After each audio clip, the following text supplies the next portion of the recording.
Welcome back to the show. Here to discuss sex and relationships is sexologist Dr. Limor Blockman. Hi, Limor. Good to see you. Hi, my dear. Good to see you. So what do we have today?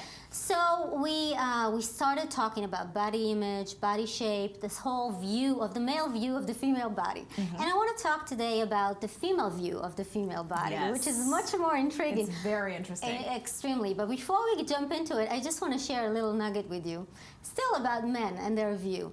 Because I found out in the data analysis of the last few decades, between the 60s and the 2000s, I actually saw when the market was plummeting, when there were, hardship in terms of financial hardship. Okay. It was very interesting to find that the waistline of centerfold, of playmates, became larger. They gained some inches, meaning that. So what's the correlation there? The correlation is very interesting because they went and examined it. Men that are hungry, for instance, in Africa, and places that hunger is really relevant, were examined and asked comparative to men that were satiated. They were eating lunch, for instance, and then they found that they like women that are plumpier, that have more, flesh on them. Know that this is yes, really because good. when they're hungry, they find it much more interesting, intriguing, not to eat, but maybe just a little. That is an interesting bit of information. It is. But then when they took this group of men and put it in the UK, for instance, where hunger is not an issue, they all of a sudden became interested in slender women and lost this whole interest. So my conclusion before we jump into the females is, the way to a man's heart is not through his stomach. If you want to consume more, keep him hungry. Yeah, That's exactly. my conclusion. Definitely. Good to note. Yeah.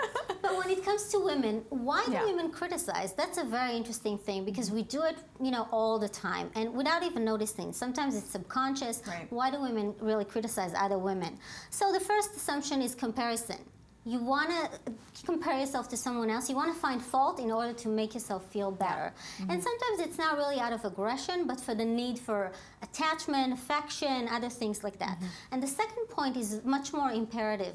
And this is the double standard that is in society. Because women are taught that they need to be sexy, but not too sexualized. And if they do, if they cross this line, society is really like pushed to put them back in order and create this situation where they're not too sexy or not too something. So what are women to do? What line are they supposed to walk? Where are they supposed to fit into these standards? It's very hard. It's very true, and they actually went and examined it. The whole idea of sexualizing women and using problematic terms when it comes to women. And they took tweets, they took a bunch of tweets that actually men and women sent, and they examined derogatory terms that were used in these tweets. And what they found is that women used the same or even more derogatory terms than men. And these terms were rape, slut, whore, things like that, in relation to other women. Wow. And that is a great problem.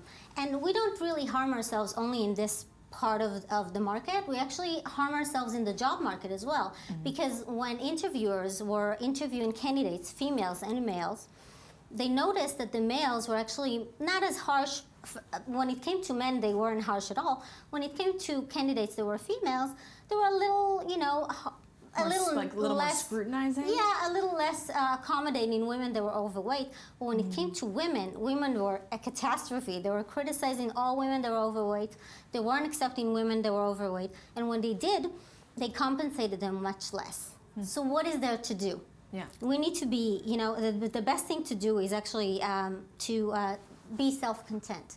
If you are content with yourself, it's much more likely that you are going to be much more accepting of the other person. And being aware that you're doing this is the number one thing. Beauty comes in all shapes and sizes. So do you think society perpetuates this kind of behavior and I these think kind that of women attitudes? do it much more than men sometimes. And does it come from a place of envy? It comes from a place of envy and the need, as I said, the need for affection, the need for attachment. Not necessarily aggression. There are some theories that talk about the fact that it's not really aggression, but actually a childish place where you want to be held in some way. But it doesn't matter where it comes from. I think that it's something that we need to be aware that we're doing and work on it. Yeah, certainly. Thanks so much, Limor, for this. I learned a you. lot, and working on yourself and being self-content, it's a great message that everyone could use. Thank you. Thank you so much.